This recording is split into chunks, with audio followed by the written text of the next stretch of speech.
প্রথম হলো আওয়ামী লীগের দুই একজনকে, ওই যে মুজিবনগরে যখন আসি ওখানেই এই দুই একজনের সাথে যা পরিচয় হয়, দেখা হয়। তো পলিটিক্যালি আমার মুজিবনগরে আমি ছিলাম মাত্র কয়েক ঘন্টা, অতএব ওই কয়েক ঘন্টার মধ্যে আমার অত লোকজনের সাথে পরিচয় হয় নাই। তখন ক্যাপ্টেন নূর ছিল ওসমানীর এডিসি, পুরানা বন্ধু মানুষ, তাকে দেখছি। আর অফিসার মেসে দুই একজন অফিসারকে দেখছি। ইনফ্যাক্ট শেখ কামাল, মুজিবের ছেলে, নতুন কমিশন পেয়ে এসেছে, হি ওয়াজ ডিটেড to look after me at Mujibnagar. তাকেও আমি জানতাম না, চিনতাম না, কথা বলার চলে জানতে পারলাম যে সে মুজিবের ছেলে।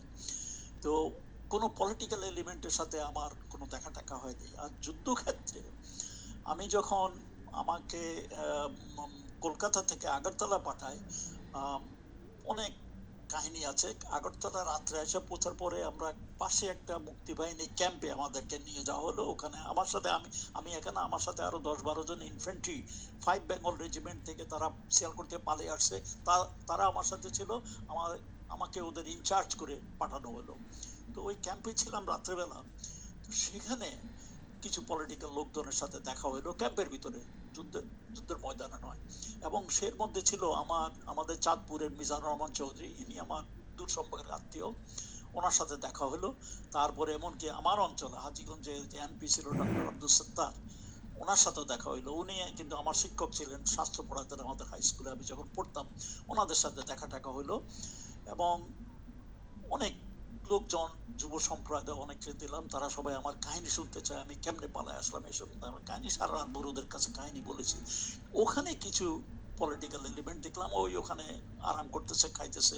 তো মিজানুর রহমান চৌধুরী বড় একজন, উনি হয়তো নিজের কাজকর্ম বলার জন্য বলছে যে ভাই আমি কয়েকটা ক্যাম্পের ইনচার্জে আছি, এগুলো সব দেখাশোনা করি, তুমি যাও, তোমার যেখানে তোমাকে পোস্টিং করছে, কয়েকদিন পরে তোমার ওখানে আসবো, দেখা করব, আমাকে বলে দেন। তারপরে চলে আসলাম। যখন আগরতলা আমাদের হেডকোয়ার্টারে আসলাম, লেফটেন্যান্ট কর্নেল আব্দুর রব, উনি ছিলেন অ্যাসিস্ট্যান্ট কমান্ডার ওখানে। উনি আলাপ আলোচনা করার পর, খুব ভালো লোক, আলোচনা করার পরে আমি ওনাকে জিজ্ঞেস করলাম, স্যার আমি তো ভাবছি যারা বাংলাদেশ থেকে ভাইগে আসছে এরা সবাই যুদ্ধ করতেছে সামনে, কিন্তু এখানে এই যে ক্যাম্পে গত রাত্রে আমি দেখলাম যে সব বসে বসে আরাম করছে, খাচ্ছে দাচ্ছে, এরা যুদ্ধে যাচ্ছে না কেন? তখন উনি বলে যে দেখো আসে, তুমি তো নতুন আসছো, তুমি এখনো জানো নাই, অনেক সবাই যুদ্ধ করার জন্য আসে নাই, অনেকে বিভিন্ন মানে বাঁচার জন্য, আক্রমণ থেকে বাঁচানো, পাকিস্তান আরামে আসার জন্য এখানে থাকতেছে। মাঝে মধ্যে আমাদের মিলিটারি কমান্ডাররা আসে রিক্রুট করার জন্য, কেউ যায় কেউ যায় না। ইভেন আমিও পরে আমার আর্টিলারির জন্য লোকজনের জন্য কয়েক জায়গায় গেলাম, খুব একটা সাড়া পাইনি, দু একজন পাইছি, সব পাইনি। তো এই পলিটিক্যাল এলিমেন্ট ওখানে। আর আমি যেদিন আগরতলা আসি সেদিন আবার একটা সেক্টর কমান্ডার, আশেপাশে কমান্ডারদের মনে একটা কনফারেন্স ছিল, এই জন্য আমি ওই দিন Shafiullah, Khaled Mosharraf, I think major কি জানি বলে, রফিক, এদের সবার সাথে আমার ওদিন দেখা হয়। এমনকি শেখ মুজিবের ছোট ভাই শেখ নাসের সাথে ওদের দেখা হলো, ল্যাংড়া খোড়া উনিও। ও তখন আলাপ আলোচনা ওদেরকে ভালোই ছিল। আমার সেদিনই একদিন পরে আমাকে পাঠায় দেওয়া হলো শিলচর, তারপর মাসির পর চলে গেলাম।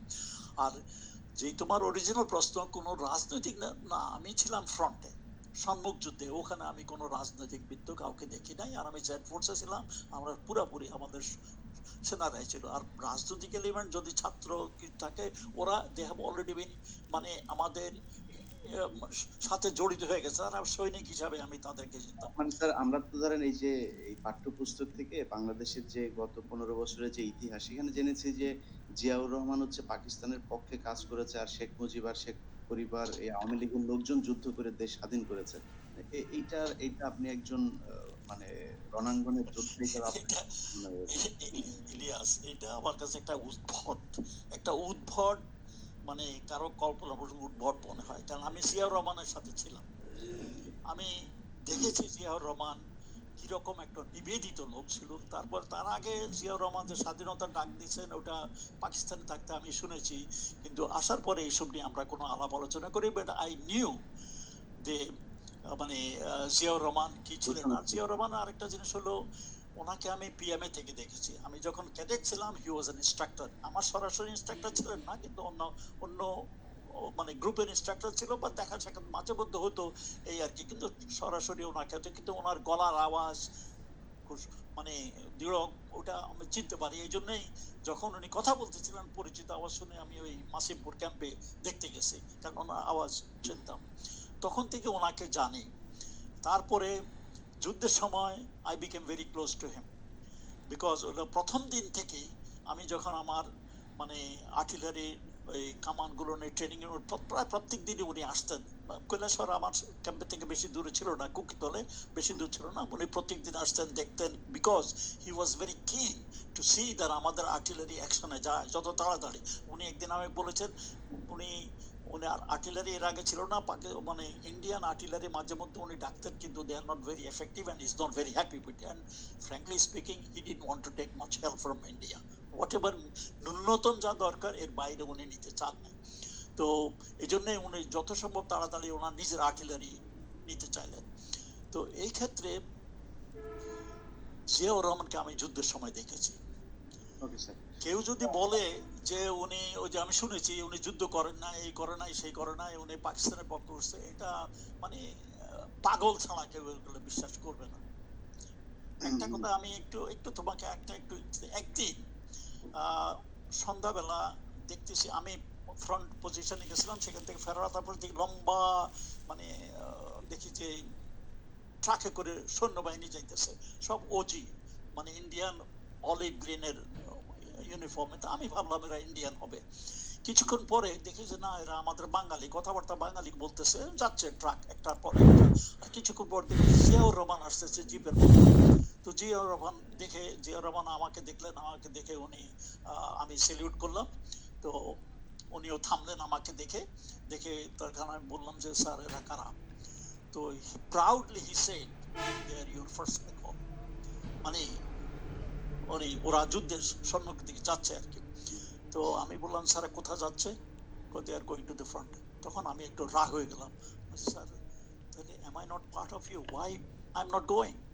তো উনি বলে যা থাকো, আসো আমার সাথে আসো, করে আমরা একটা উপরে টিলার মধ্যে বসলাম। তো উনি বসে বলেছে লেট মি সি, আমার এই ট্রিপগুলো পার হোক, তারপর সেখান থেকে তো মানে আমরা দেখলাম আর কি ওনার সাথে তখন আলাপ সালাপ করে আমি যা বুঝতে পারলাম যে মানে অনেক অনেক আলাপ সালাপ হলো সেদিন পরে। তারপর সেখান থেকে উনি আমাকে বললো যে okay you are also joining. সেদিন রাত্রে আমি আমার আর্টিলারি নিয়ে যুদ্ধে গেলাম আর কি। তো